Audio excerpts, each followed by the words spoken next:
ఆ తర్వాత బాబుని హాస్పిటల్లో అడ్మిట్ చేసి నేను వైజాగ్ వెళ్ళిపోయాను. కానీ ఇప్పుడే అర్థమైంది ప్రకాష్ తమ్ముడు పడిపోలేదు, చనిపోయాడని. మరి ఇప్పుడు ఏం చేద్దాం అనుకుంటున్నారా?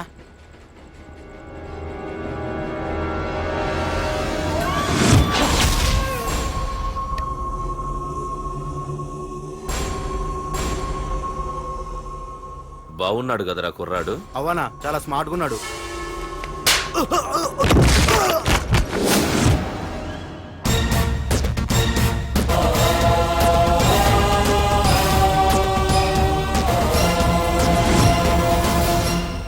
నా పేరు పార్థు. నువ్వు వెతుకుతున్నది, చంపించాలని ట్రై చేస్తున్నది నన్నే. నేను ఈ తమ్ముని కావాలని చంపలేదు, అది అనుకోకుండా జరిగింది. అతను చనిపోయిన విషయం కూడా నాకు ఇప్పుడే తెలిసింది. నన్ను చంపడం వల్ల అతను తిరిగి రాడు కదా. అందుకు నీ మనుషులు నా వెంట పట్టడం, నన్ను చంపాలని ట్రై చేయటం, నేను వాళ్ళని తిరిగి కొట్టడం, ఇవన్నీ నాకు నచ్చవు. నీ తమ్ముడు చనిపోయినందుకు నువ్వెంత బాధపడుతున్నావో పొరపాటున నా చేతిలో ఒకరు చనిపోయినందుకు నేను అంతే బాధపడుతున్నాను. అందుకే ఈ విషయం ఇక్కడితో వదిలేస్తే ఇద్దరికీ మంచిది. అర్థం చేసుకో. అర్థం చేసుకున్నాను.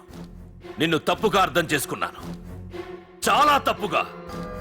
నా తమ్ముణ్ణి చంపినవాడు నాకు భయపడి ప్రాణభయంతో ఎక్కడో దాక్కునుంటాడనుకున్నాను. కానీ చంపింది నేనే అని చెప్పే దమ్మునవాడనుకోలేదు. చూస్తా నీ దమ్మెంటో ఇప్పుడు చూస్తా. ఒరేయ్ తమ్ముడు, చూసావా, మొదటిసారి వీడు నిన్ను చంపినవాడు నా ముందుకొచ్చాడు. ఈ రోజే వీడిని ముక్కలు ముక్కలుగా నరికి నీ రుణం తీర్చుకుంటా. రేయ్ వేసేయండి రా వాడిని.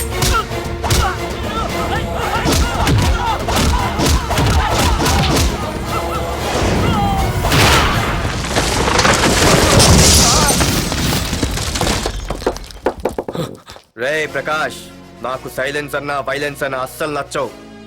పొర్రపాటున మొదలు పెట్టానంటే కథలు కథలుగా చెప్పుకుంటారు. ఇంకొకసారి నువ్వు ఈ పార్థుని తలుచుకుంటే నీ చావుని నువ్వు తలుచుకున్నట్టే.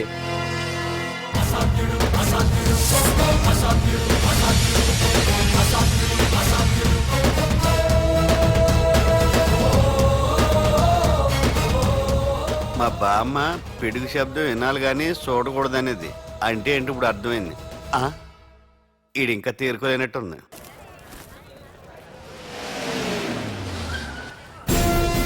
ఎక్కడి నుంచి వస్తున్నావు? నాకు తెలుసు, ప్రకాష్ దగ్గర నుంచి కదూ.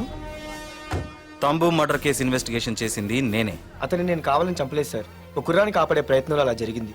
తెలిసి చేసినా తెలియక చేసినా తప్పు తప్పే అని ఫీల్ అయ్యాను. అందుకే ఆ ప్రకాష్ని కలవడానికి వెళ్ళాను. తంబుని చంపటం తప్పు కాదు పార్థు. మర్డర్ చేయడం తప్పు కాదంటున్నాడేంటని ఆశ్చర్యంగా ఉందా? రా బండెక్కు. నాకంతా తెలుసు పార్థు, నీ తప్పేం లేదు. దిగు.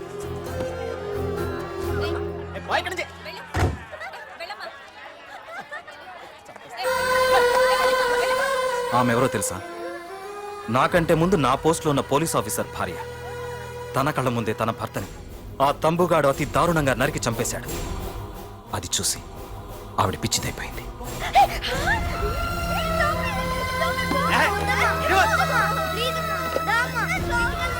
ఆ కుర్రాడు ఆవిడ కొడుకు.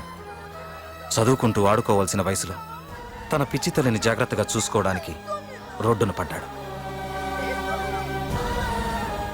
ఆ పెద్దాయన్ని చూడు.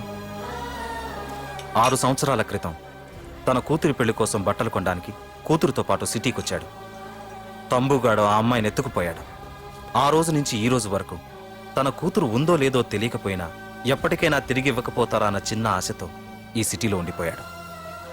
వీళ్లే కాదు పార్థు, ఒక్కసారి అటు చూడు. పశువులు కూడా ఉండలేని ఈ మురికి నీళ్ల పక్కన వీళ్ళెందుకుంటున్నారో తెలుసా? ఆ ప్రకాష్ గాడు తన తమ్ముడి పేరు మీద మల్టీప్లెక్స్ కట్టడానికి వీళ్ళుండే ఇళ్లని ఖాళీ చేయించి తన సొంతం చేసుకున్నాడు. వాణ్ణి ఎదిరించలేక, వేరే దారి లేక వీళ్ళంతా ఈ దుర్భరమైన జీవితాన్ని గడుపుతున్నారు. ఇప్పుడు చెప్పు పార్థు, తంబుని చంపడం తప్పని ఇంకా నువ్వు ఫీల్ అవుతున్నావా? నువ్వు అడగచ్చు, ఇన్ని జరుగుతుంటే మీరేం చేస్తున్నారని. మా అధికారమే మాకు అడ్డమైంది. ప్రకాష్ గారిని టచ్ చేస్తే చాలు మినిస్టర్స్ నుంచి ఫోన్ కాల్స్, ఒక్కడుగు ముందుకేస్తే చాలు వెనక్కి రమ్మని హైకమాండ్ నుంచి ఆర్డర్స్. నా దృష్టిలో ప్రకాష్ని అరెస్ట్ చేయకపోవడం ఎంత తప్పో నిన్ను అరెస్ట్ చేయడం కూడా అంతే తప్పు. ఇదిగో నీ పర్స్, తంబు డెడ్ బాడీ దగ్గర దొరికింది. పార్థు, నిశ్చింతగా ఊరెళ్ళి నువ్వు ప్రేమించిన అమ్మాయిని పెళ్లి చేసుకుని హ్యాపీగా ఉండు. చూడు, నిన్ను నువ్వు రక్షించుకోవడానికి ఆ ప్రకాష్ని కాని వాడి మనుషుల్ని కానీ ఏమైనా చేయి, నీ వెనక నేనున్నాను. Wish you all the best.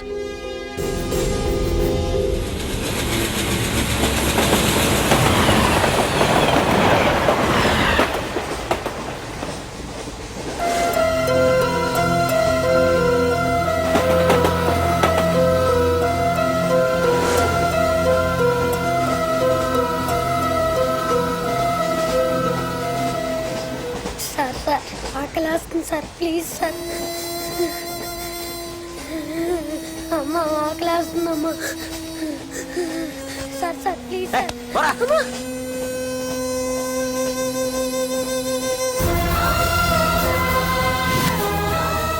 APJ Abdul Kalam. రే చిన్న రే చిన్న రే ఏంద్రా నీకు ఏంటి ఇలా ఉన్నావు ఆ? ఏమైందో చెప్పరా చెప్పు వాట్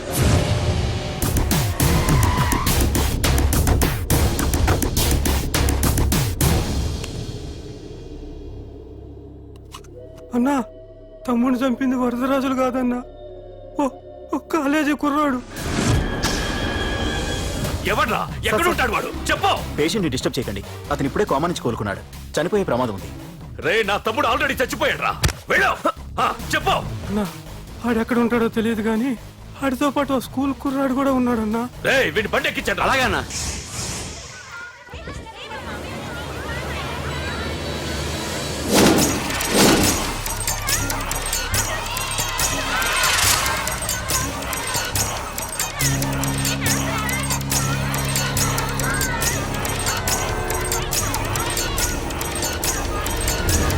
అన్నా ఆ కుర్రాడన్నా.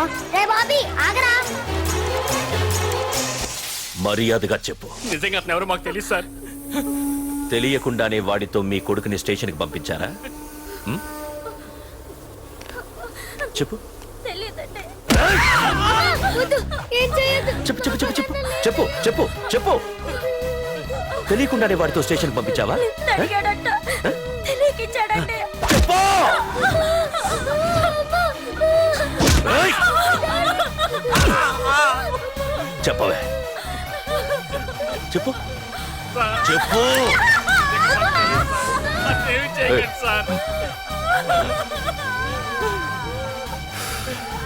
ఇప్పుడు చెప్తా. చెప్పు చెప్పు చెప్పు. తెలీదా? చెప్పు చెప్పు. ఏయ్, చెప్పు. ఏయ్! ఏయ్, చెప్పు. ఇప్పటికైనా చెప్పవే. వాడు నా చేతిలో చావాలి. చెప్పు.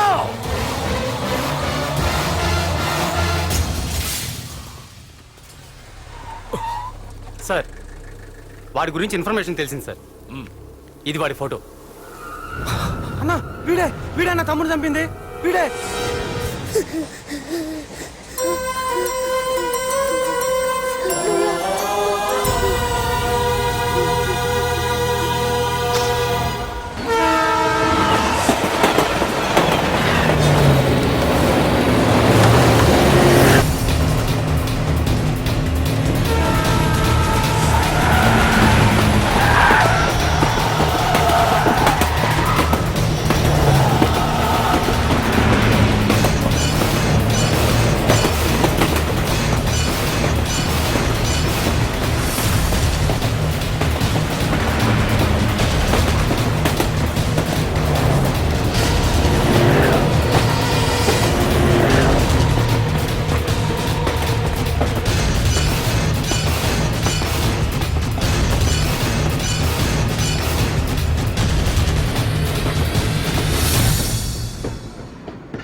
అయ్యో మన భోగిలు విడిపోయాయి.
నిన్ను తలుచుకుంటే చావును తలుచుకున్నట్ట అంత మగాడివా?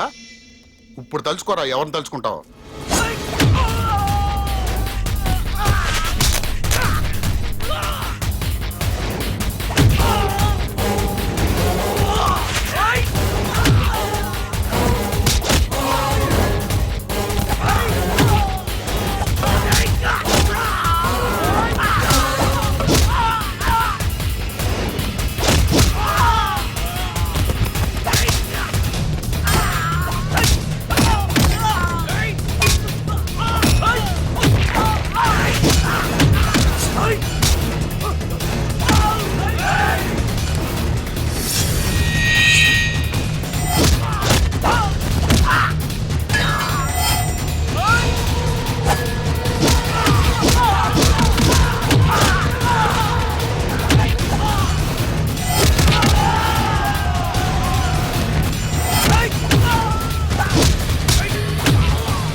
నా గురించైనా ఒకసారి ఆలోచించు ప్రకాష్. ఇప్పుడు నా ఆలోచన, ఆవేశం అంతా పార్థుగాడి చావు గురించే.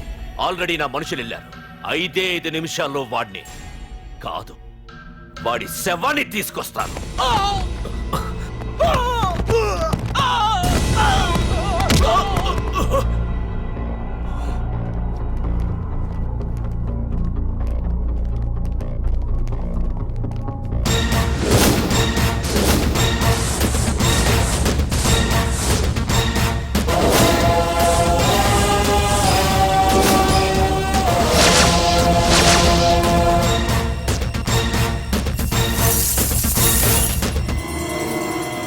పార్థు, రేయ్, నువ్వు జీవితంలో ఏ తప్పైతే చేయకూడదు అదే చేశావు. నన్ను టెన్షన్ పెట్టావు. నా మూలంగా అభంశుభం తెలియని పసివాడి తల్లిదండ్రులను చంపి వీన్ని అడుక్కు తిని అనాథం చేశావు. నీ వల్ల అన్యాయం అయిపోయిన ఈ పసివాడి మీద ప్రమాణం చేసి చెప్తున్నా, నా పెళ్లికి పంతులు పంచాంగం చూసి పెట్టిన ముహూర్తం ఈ 28.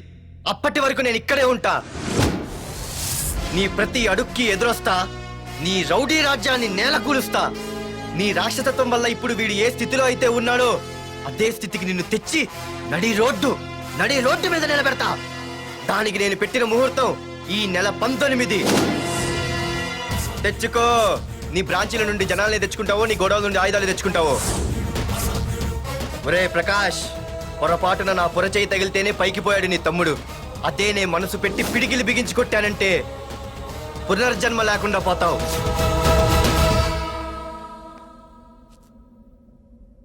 మళ్ళీ